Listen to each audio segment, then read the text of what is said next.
And welcome to the program on this Wednesday. It is 106, dark and wet and a little breezy outside right now. We have some thunderstorms rolling through the valley, including a couple of severe thunderstorms that are ongoing right now in the far southern valley. Heading over into portions of western Minnesota, we'll be running down that forecast coming up here in just a moment. If you have any reports on the storms, feel free to give us a call anytime, 701-293-9000. That's the Red Wing shoe line. And why don't we just jump right into weather right now, because we got some severe thunderstorm warnings that are in the Southern Valley and areas of Richland County, and then pushing into areas of western Minnesota. This is going to be in southwestern Otter Tail County, Grant County, as well as portions of Wilkin County in west central Minnesota, and then down in the Southern Valley through Richland and Sargent County, with the main concern of those storms being 70-mile-per-hour wind gusts, as well as some nickel-sized hail. This warning will remain in effect until 1:30 this afternoon, and here in Cass County and Trail County and portions of northwestern Minnesota, we just have some general thunderstorms, a few gusts upwards of 40 miles an hour, and it looks like the heaviest rain ripping through Hillsboro, and then between Buxton and Climax. And Bridgette, you just drove through that little band of intense rain on I-29 north of Hillsboro. What was it looking like, and what did you see? So hold on. That was a small band because, I mean, how long were you in it? A ways.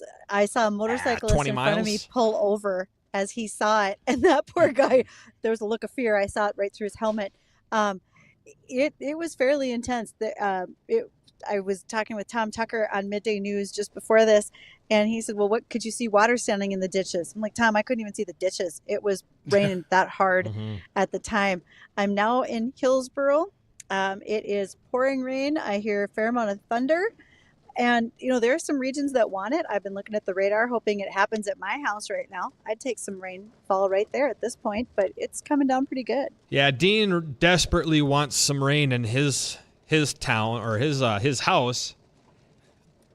I don't know what you did, but Mother Nature not providing for you. It's raining. Well, it's not raining like it's raining in Hillsboro. Well, no, it's not. Or say Amenia or Arthur or Hunter. Yeah.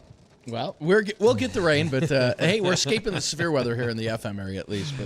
But as you said, down to our south, Hankinson, Wahpeton, under the gun right now with some possible damaging winds that'll be pressing into Lakes Country over towards Fergus over the next hour. So want to keep a heads up on that.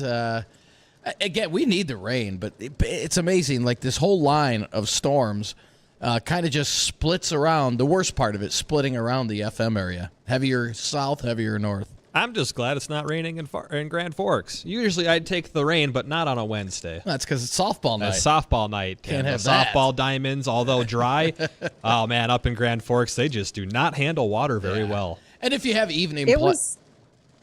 It was sprinkling in East Grand Forks when I left. Yes. That was probably, Sprinkles sorry. don't It was count. probably about 12:20, and I was leaving the Red River Valley Retention Authority meeting. They're one of our sponsors for Here We Grow, and it was actually starting a little bit there, but it just kept building as I came south. So I don't know if you guys can hear it or not, but it's really loud in my pickup. Oh, you can hear it. You can hear it. I don't hear a thing. Now I can. Yeah. I had to really turn my headset up. Yeah. But if you have evening plans, all this will be blowing east of the valley here towards evening. So let's say you have a 5 o'clock tea time. Do you have a 5 o'clock tea time? No. No, sorry. Do you have a 2 o'clock tea time? If I did, I would not be going. But by evening, this should. What do you mean you've golfed in lightning before? Why don't you tell that story? Yeah, no, that's not a fun story. Yeah, we'll let that one sit in silence. Mm-hmm.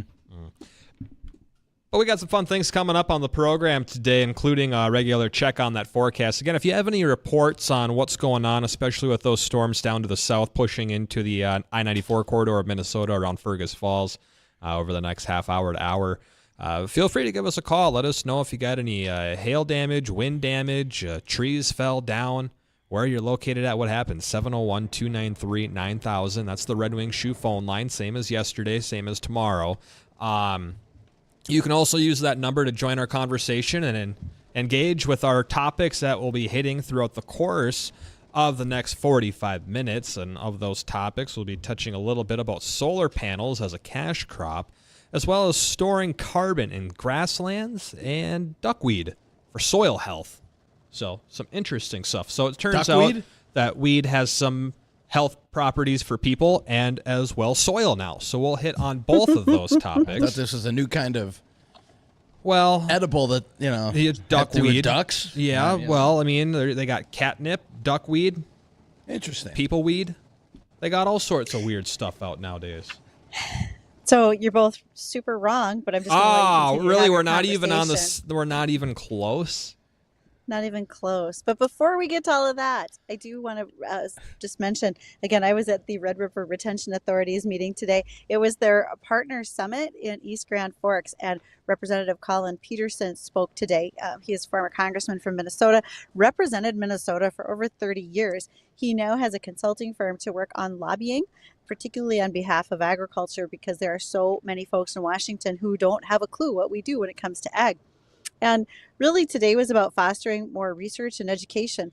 One of the education and awareness portions of what they do is us being part of our Here We Grow project. Mm-hmm. And they are also part of the larger Red River Basin board, which has 44 people on it. If you're on a board and there are 44 people, how do you get everybody to talk about what they want and what matters? Well, they seem to do it pretty well.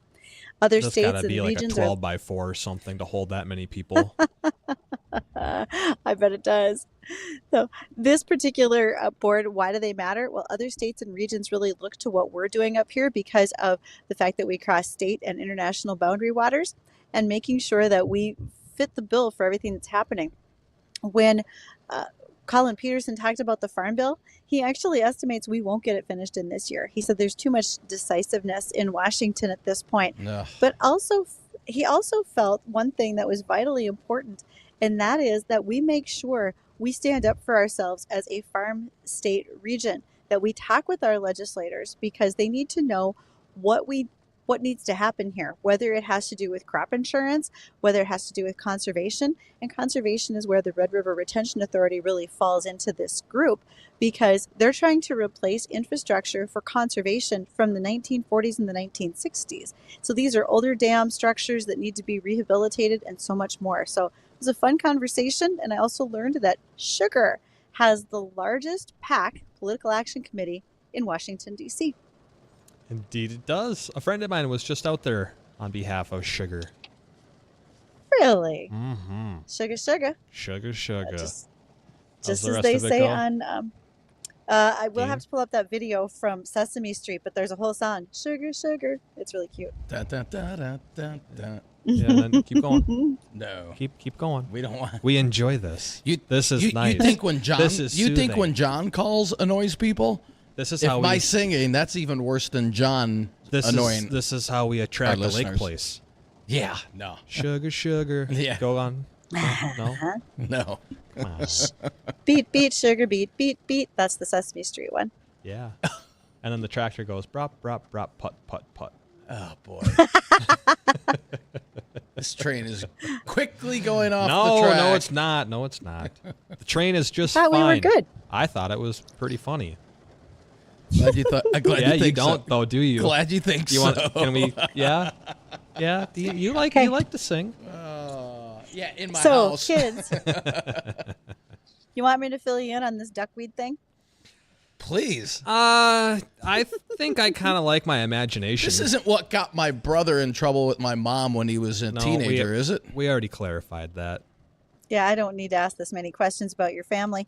But nonetheless, duckweed, it's a common aquatic plant in New Hampshire's lakes, streams, and ponds. And actually what it does as a weed is it filters what is runoff into the pond. So for instance, earlier this spring when we had some heavy rainfall, we saw fertilizer that had been applied to fields attached and already incorporated, so it was attached to soil particles, washed down into some water areas because all of the soil moved.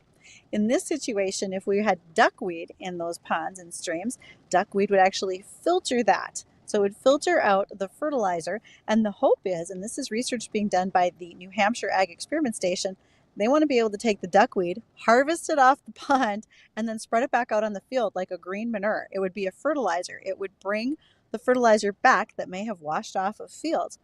I don't know how they're going to harvest Wow. it.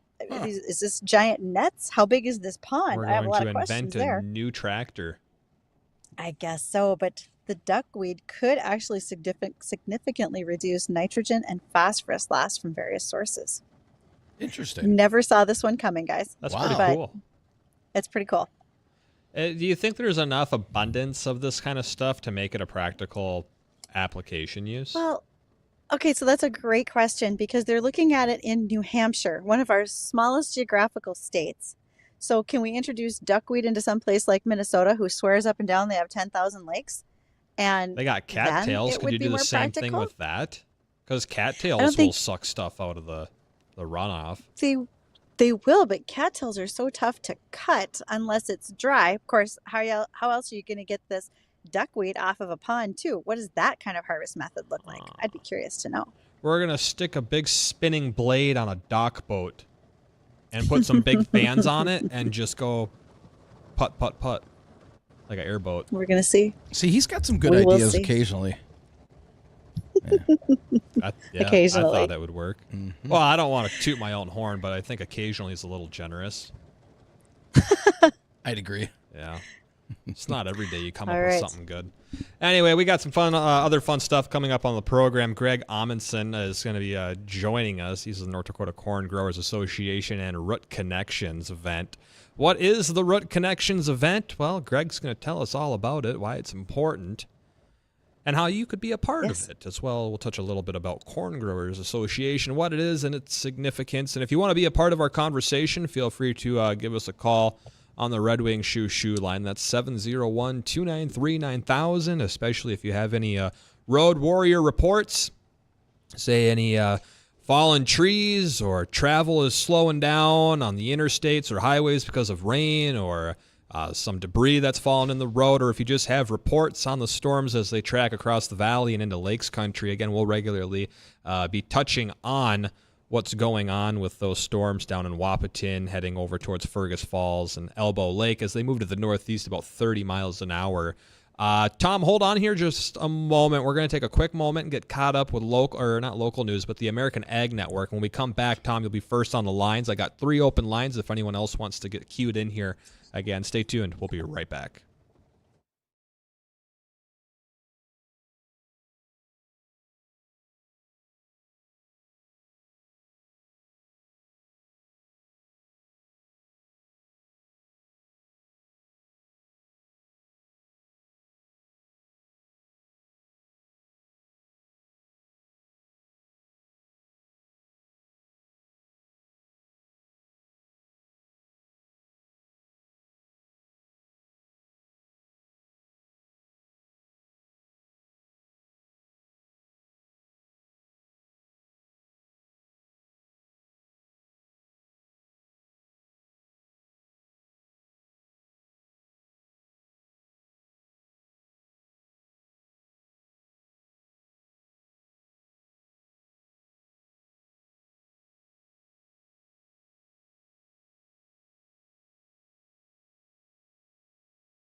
And welcome back to the program. Thanks for rejoining us. 1:22 in the afternoon. If you got weather reports, feel free to give us a call on the Red Wing Shoe line, 701-293-9000.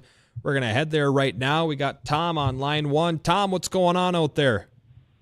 Sorry, this hasn't anything to do with weather. It was about harvesting duckweed. Sure. What do you got on it? Okay, I've got a good friend of mine.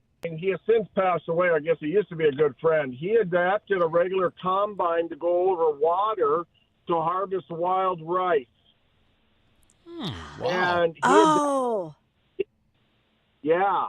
And so he could go through about 4 feet of water, harvest the rice, and he still do it where he has. In fact, I was going to suggest you do a segment on the wild rice from northern Minnesota.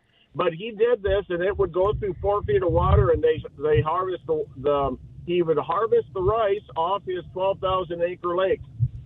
So that might be one way they can harvest duckweed. That's pretty cool. Tom, I have very much wanted to do a segment on wild rice with a wild rice growing farmer, but so far they've been really shy, saying they don't want to share all their discussion. So if you will send me contact information for a friend, you can reach me ag@Flag Family. I would very happily reach out because I'd very much like to have them on air. We're sort of friends on Twitter. Want me to reach you that way too? Sure, you can. You can find me on Twitter @BMReadel. Yep. Yeah, we've been on Twitter for a long time. Just didn't know it. But anyway, yeah, I sure can. I'll do that. But yeah, he did a combine. Very cool. Very interesting. Appreciate it, Tom. Thanks for reaching out. And I'm just going to hit the weather here quick before we bring Greg into the show. The new severe thunderstorm warning was issued for portions of western Minnesota and Lakes Country. This is going to be over Rothsay, Pelican Rapids, Maine, Fergus Falls, Battle Lake, Ottertail, Henning, Parker's Prairie, Leaf Valley, Evansville, Alexandria, and Holmes City. Over in Minnesota, the severe thunderstorm warning is replacing the old one that'll expire here in a couple minutes for portions of Ottertail County, Grant County, Wilkin County, East Central Richland County, as well. I think I already said Grant County. But that's for 70-mile-per-hour wind gusts and hail, nickel-sized, possible up to an inch, with the main threat being 70 miles per hour. Localized wind gusts. That storm moving northeast, approximately 30 miles an hour. This will be over Interstate 29 between mile markers 19 and 33, and Interstate 94 over in Minnesota between mile markers 32 and 80. This will eventually be heading towards Lake Eunice, Perham, New York Mills, Wadena, Sabika, and Evergreen, Minnesota. But now, why don't we bring in our guest, Bridgette? We got Greg Amundson here on the program with us. Greg, how are you doing today? What's going on? No, I'm doing pretty good. Living the dream. Hey, I feel that. Tell me a little bit about yourself, Greg. Who are you? What do you do? Okay, yeah. My name is Greg Amundson. We farm Gilby, North Dakota. No one knows where that's at. We're about half hour northwest of Grand Forks. I'm actually a fourth generation farmer, and pretty much that's about all there is to know about me. I just my Twitter handle is 90 Rock Farmer. So if anyone knows the area, we're full of rocks, potholes, anything you want. We got it. Awesome. Greg, what do you farm? We have corn, soybeans, and canola this year. How are your crops looking with the wet start? Were you able to get in on time, or what do things look like over there by Gilby? Yeah, let's just say the year started out great, and then someone broke our easy button, and then it turned into a struggle, and it's been a struggle ever since. Corn's looking okay. It's uneven, but it's coming around. Soybeans are looking for a hailstorm. So Greg is known on Twitter for his frankness, and also he says he farms weird because Greg said he's willing to do things that are very different than others. One of the things that he does that's different, that's very, very helpful, and we'll get to his upcoming event in a moment, but Greg is also on the North Dakota Corn Growers Council. So Greg, can you give us just a little taste of what you do as a member of the Corn Council representing the rest of North Dakota? Well, actually, I'm actually on the association side. But, I'm sorry, Corn Growers Association. Yeah, I'm sorry. That's okay. We're all the same. We work together. Basically, I'm a representative for District 3, which is there's two of us, which is basically a Highway 2 North. So we pretty much cover the north side of the state. Pretty much just help out wherever we can. Go to DC, go to the state legislature. Anything that has to do with corn, we're involved in. And when you're doing that, this is a volunteerism time, but you get the opportunity to visit with federal legislators, state legislators, interaction with other commodity groups, and you had a big event back in February. You and I were just talking about over lunch a little bit earlier today. Highlight some of those things, what you do, those events that you attend on behalf of the Corn Growers Association.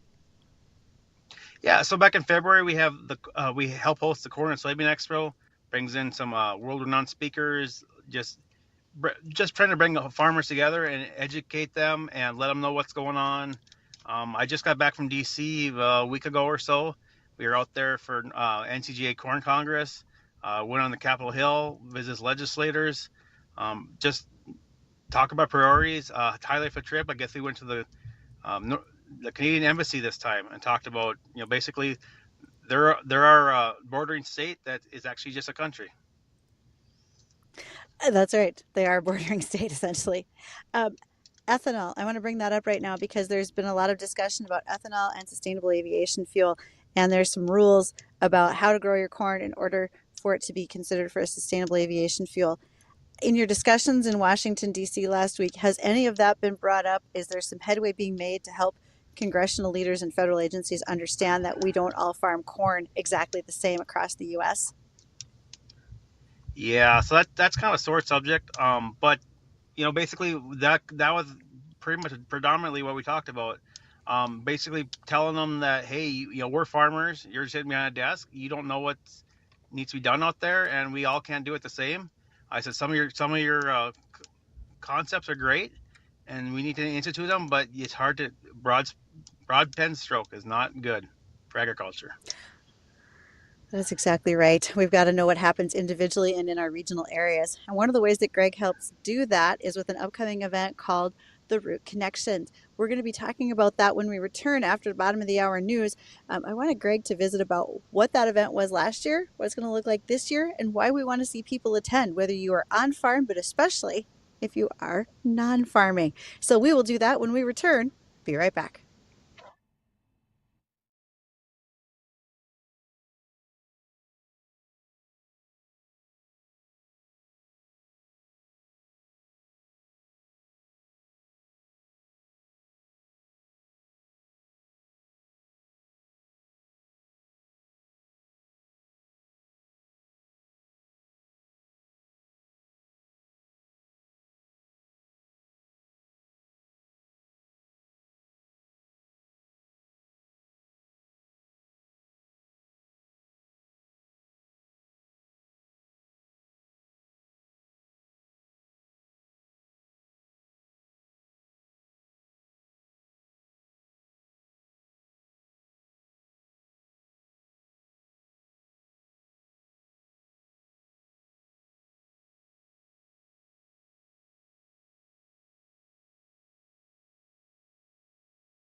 And welcome back to Weather and Ag in Focus, 1:33 in the afternoon. Some stormy conditions, mainly south of the FM area, and we'll touch on that a little bit later. But there have been some 60, 70 mile an hour wind gusts along the South Dakota border, so that's moving into Lakes Country right now. But Greg, I got a question for you. I know Bridgette had mentioned earlier that more than likely this farm bill that's been taking forever to finish, more than likely is going to wait till next year. What are your thoughts on the farm bill? Is there anything in particular that you would like to see make sure that that is in it and that it passes? I guess all I care about is it passes. But for the most part, the farm bill, I don't know how much people know about it, but a lot of the stuff that's in there is revolving resolution, so that basically the money's appropriated. I know one sticking point, and I don't know why this is, and they always say it's Republicans, but people want to take nutrition out of the farm bill. That's one of the biggest sticking points. We heard it again today. And I didn't know it was this big this go around, but I think that's ludicrous. When you're talking a farm bill, you're talking ag, you're talking nutrition. It just needs to get all put together. Wow. That's a great point. Yeah, no doubt. Mm-hmm. So for those who were just joined us, we have with us our guest today is Greg Amundson. He farms at Gilby, North Dakota. And Greg, you have an event coming up. I'll be there August 8th that evening. It's called the Root Connections. So this started last year. What got your creative brain juices flowing to decide that this should happen? Yeah, so basically it started last year. I've kind of thought about it for quite a few years. Especially being on the corn side of it, I see a lot of people, the disconnect between the ag and the farm side. It seems to be getting worse. Especially when I go to DC, one of the main icebreakers I say when we talk to legislative people or, legislative staff, because we all know DC's ran by 25-year-olds. I tell them, everyone eats. And that's where it all kind of started. And it progressed from there. And I finally said that enough is enough. We're going to do this. I'm going to open up our farm. I'm gonna let everyone see what we do, good or bad. I don't care. I just want to get people involved. You literally do. Last year, you hosted a open house, farm or non-farm, for people to come out and see what is going on. So can you kind of compare what you did last year versus what you're going to be showing this year when people come to see you at your farm? Yeah, it's so last year was our first year that our main farm. Just opened it up. We actually took people out to the field.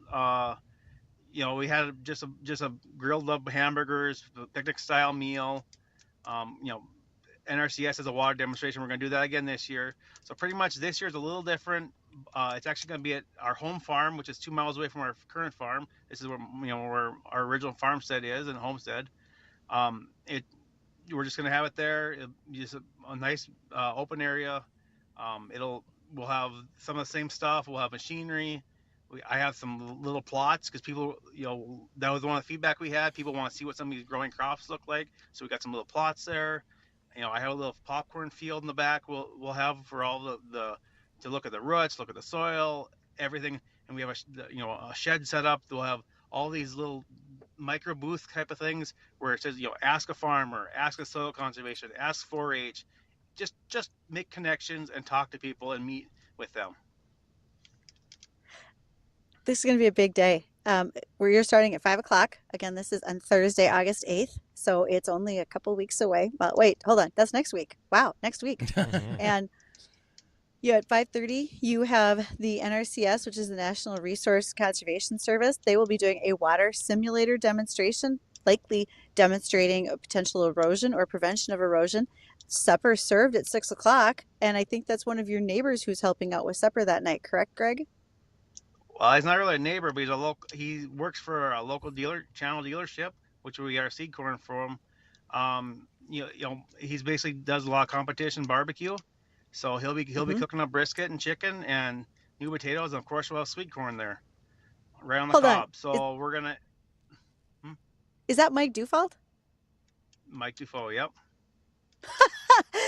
People, you better show up. I've had that food. It's spectacular.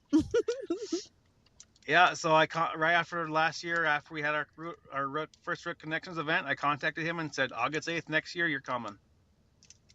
Greg, what are That's some things from last year to this year that you've learned or maybe you wanted to do differently that you're doing differently this year from last year, or maybe you're doing more?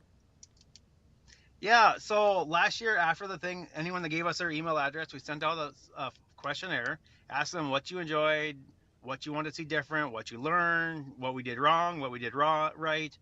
I'm open to anything. So then one of them was, people love the farm machinery, but they wanted to know what the prices were, which I was surprised at. I never thought about it, but people want to know what this machinery is worth. So that's one thing we're taking into consideration. I think we're gonna have like a little pedal track.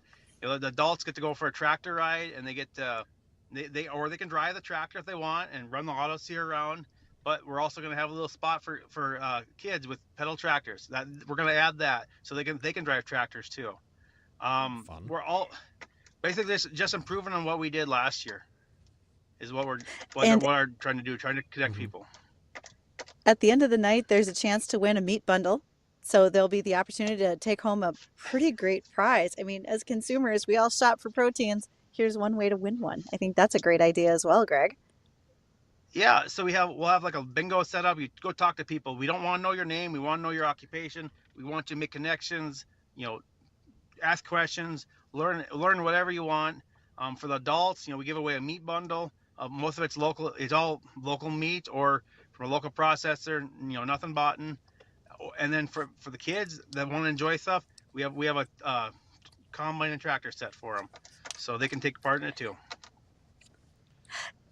I heard you say 4-H was going to be out there. So if you have kids that are curious about 4-H or don't know anything about it, this would probably be a good time to visit with some local county agents, correct? Yes, as far as I know, 4-H will be out there. And I think NDSU Extension is going to have maybe something set up. We don't really know until we do it, because this time of year everyone's fluid. Everyone's schedule is pretty fluid as far as what's going on. I think it's going to be worth the time. So Mhm. uh, definitely want to mark their calendars and make sure that you're there. Again, that is going to be Thursday, August 8th. That will be at Greg's Farm at Gilby, North Dakota. We have the graphic with the address and so forth that is on our live stream. I will also place that on our Facebook page so you can go back and get all of those details. Greg, do you need people to register to attend? You don't have to. We're welcome to anyone that wants to learn anything about a farm or connect with farmers or anyone connected to the industry. This isn't just about learning and meeting a farmer. This is about showing people what it takes to raise your food. Anywhere from the people that are involved, anyone involved, to machinery, to everything. So what we like is RSP, just so we kind of know for food, because Mike kind of wants to know so how much he needs to cook. But it's leftovers. So I told him, I said, if there's anything left over, it's good. Don't worry about it. We'll keep it for freezer. I love your cooking. So, Oh, yeah. but RSVP, but for the most part, just show up. That's the biggest part, is just show up, meet a farmer, ask questions, just get connected. That's all. It's all about making connections.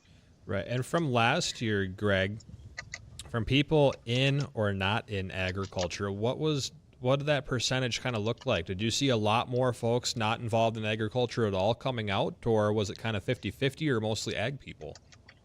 No, it's actually probably about 70-30. I didn't involve a lot of farmers, just for the fact is that, we want people enough there to have connections, but we're trying to get people from out of town or Grand Forks in the community to come out. This year I'm hoping it's the same or maybe a little more. Who knows? Right. Well, And we're just trying to. with the people that come out to the event, what are some of the big sticking points that you want them to ask on? What are some of like the big topics that you want to be able to explain to people about farming or ag? Yeah, last year a big sticking was GMO, genetically modified crops. That was a big one last year. This year we're going to highlight pesticide type things, as far as stuff like that, because my popcorn plot is perfect for setting up to show you, why do farmers spray? Well, this is what happens when you don't. Why do farmers do this? Well, this is what happens when you do this. So it's just kind of a demonstration thing. I know that's a big thing this year. Other than that, really just come out and enjoy yourself. Connect with ag. And Mhm. and I think that's the biggest thing is the chance to come out and see what happens on a daily basis and ask where your food comes from because we're curious, right? And folks just want to know, why do you do that as a farmer? So this is going to be a great time to investigate and find out. I like that. Yeah, we're not trying to highlight our farm per se. We're trying to highlight agriculture and just, when you go to the grocery store and people, I've seen pictures, quotes online. Well, why do farmers need to do this? I just go to the grocery store. Well, come out and show me. I'll show you where the grocery store all starts. That's a great point. Thank you, Greg Amundson, for joining us. I know you took some time out of the Red River Retention Authority Partner Summit to visit with us today. So thanks for doing that. We really appreciate it. No, thank you very much. All right, guys, we got just a few more minutes in here. What headlines did we not talk about yet that we need to try to get into for the rest of our discussion today? Yeah, well, I think there's a couple things that we need to hit on here, and one of those is going to be storing carbon in grassland, Bridgette. Okay, so maybe this sounds a little unusual, but often when we talk about carbon capture, we talk about that in terms of annual crops like wheat, corn, soybeans, cotton, and how farmers can be compensated for doing that carbon capture to keep it from going out into the atmosphere, where it's one of our greenhouse gases that could potentially promote climate change. You and I all know I have a very different stance on how all of this really works, but nonetheless, one of the things that is being investigated by North Dakota State University is how can we not only capture carbon in annual crops where it's just held in the plant tissue, but in a rangeland. So think like pasture where it's stored in the roots. And so what you're essentially doing is by allowing those plants, because they have so much more longevity than an annual crop, they're able to put carbon into the roots and hold it for a much longer period of time as well. And so they're investigating, what does that look like? They've got instruments set up like the reflection of how much the sun provides so that we can see what the carbon capture is that's going into the soil surface through the plants or through the plants.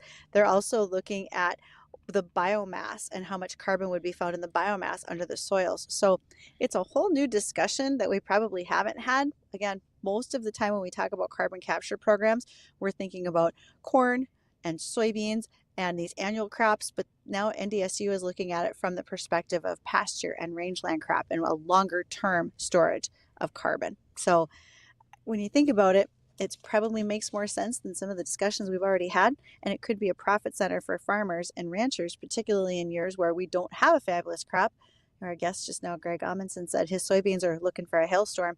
So maybe other people are thinking the same about their crop. They'd like to look for a different revenue stream, you might say. Indeed. So kind of a neat situation. Yeah. Fairly cool. And how about this whole thing about solar panels and being a cash crop, Bridgette? I didn't know you could raise solar panels. So this comes from St. Charles, Minnesota. There's a farm family down there, and their last name is Kaler. And I happen to know one of the Kaler brothers actually from the operation. They now have a company called Novel Concepts Incorporated, and what they're doing is putting solar panels on some of their poor ground. The big argument is that solar goes on the best farmland. But in this situation, they're picking some of their poor ground and they're putting the panels on because they know that it's not great land that they would want to farm. Once you have the seed established, it becomes something along the lines of a 25-year conservation project because you get a chance for the ground to not be lost to erosion, whether by wind or by water. And additionally, you just have the opportunity for that land to be more productive than if it was just providing a poor crop or maybe nothing at all. So just a new concept to think about, and it ties in with that family over in Minnesota who also has the goat herds that they will rent to you to go ahead and graze your solar panel areas. So you don't want goats over there. Goats climb, but sheep, they just neatly graze underneath. It's a great place for them to be. Sure, sounds like it. Interesting little concept there. I guess I hadn't really thought about it in a way like that, where you're just substituting bad land and letting it get better over time while providing something at the same time. And when we talk about one of our Here We Grow sponsors, that would be North Dakota State Services, and Mark Wagner could talk to you about that solar panel project. Could that be part of your transition plan when it comes to moving the farm on to the next generation? So don't forget to talk to Mark about that when you give him a call at ND Estate Services. Mark will help you figure out what is the right thing to do for your farm. Maybe it includes the solar panel discussion. And I tell you what, after all the rain that just came through where I'm at Hillsboro, I'm really glad that Teresa over at Red Wing Shoes is one of our Here We Grow sponsors as well, because she's going to keep my feet dry. It's a little muddy. And after I get done here, I've got another meeting to go to, and it might be muddy there too. We'll see what it looks like. Well, best of luck to you, Bridgette, with everything going on and all your endeavors for the rest of the day. Just out of curiosity, where are you tomorrow? Tomorrow I will. No, not yet. Tomorrow morning for the show, I might be back. Nope, I won't. Actually, I'll still be in Castleton. I'll be in the Castleton Wheatland You're area always tomorrow. running around, Bridgette. They need to give Glad you I a had break. to think about that. I just had to think about that for a minute. Too bad there's not frequent flyer miles on our vehicle. Yeah, no kidding. They pay you by the mile, right? Not even close. But thanks for asking. All right, well, we'll get caught up here with our sponsors when we come back. We'll run down the forecast. We'll touch on severe weather and thunderstorms in the area. And if you have any questions, feel free to give us a call, or if you have storm reports coming out of Lakes Country or even areas of the Valley, 701-293-9000, or email to the program. That's weather@flagfamily.com. Stay tuned. We'll be right back.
And welcome back to the program. Thanks for rejoining us. 701-293-9000 is the Red Wing shoe line if you want to call in with any reports or anything. We'll be running down that forecast here in a moment. We'll touch on the severe weather heading over into areas of Lakes Country, Minnesota. Still seeing a couple of severe thunderstorm warnings in effect for another 21 minutes.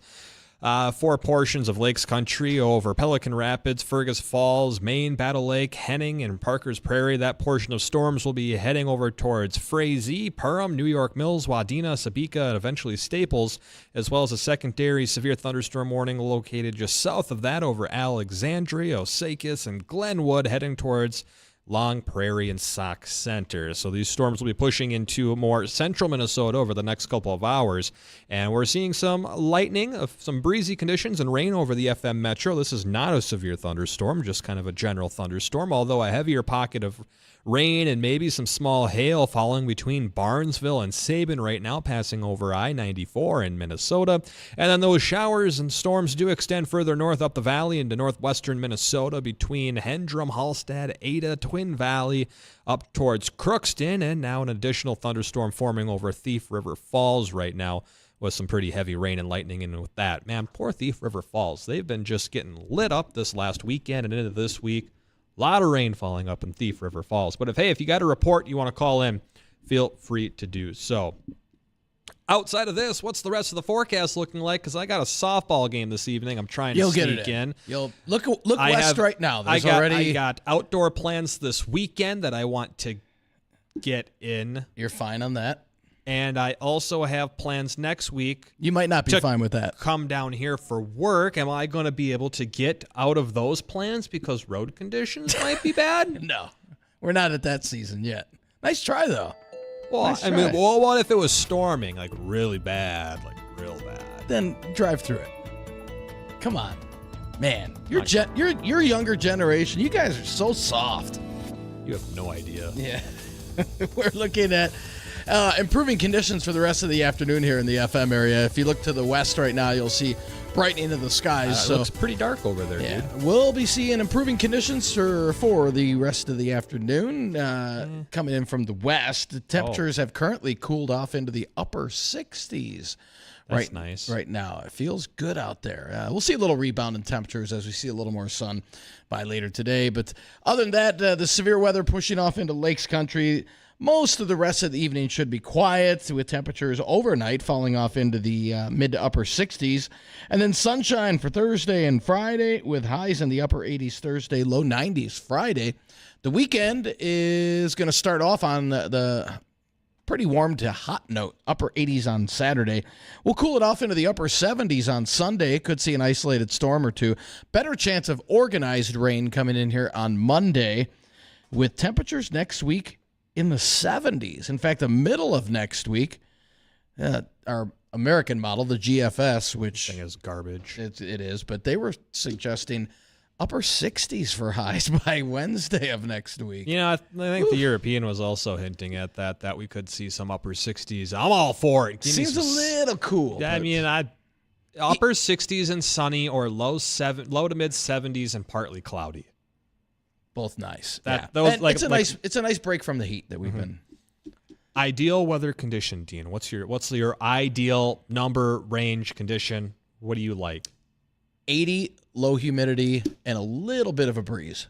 Okay, I'm like mid 70s, partly cloudy, and a breeze, low humidity. Yeah, no, I like the sun. I mean, yeah. Well, I mean, this is the most tan I've ever been in my life. And someone asked me why I'm so white the other day. They have no idea. I was like, oh, if you only knew. And I lift up my shoulder, and they're like, you know what? I'm mad enough to know when I was wrong. But it will be a nice break from the heat next week. I think a lot of people kind of sick of the heat. Some aren't. I mean, you know, obviously our winters are long enough. But next week, upper 40s for morning lows. Pretty decent bet. So almost a touch of early fall in early August. I love fall. Fall is one of my favorite seasons. Now, don't get me wrong. I love me a good summer. Not a hot one, but a good one. Mm-hmm. But something about just waking up to crisp air and then ripping a sweatshirt off by 11 o'clock. There you go. That's just That's good perfect, stuff. yeah. And then you get done with a very hard day of work. You crack an apple cider on the deck. Hold on. You and a very hard day of work. That's the bit. Does that Dean. go hand in hand? That Does was that go, it. Does that go hand in hand? Yep. All right, we're out of here. See you later. Bye. We're back tomorrow. Jay Thomas Show's coming up next.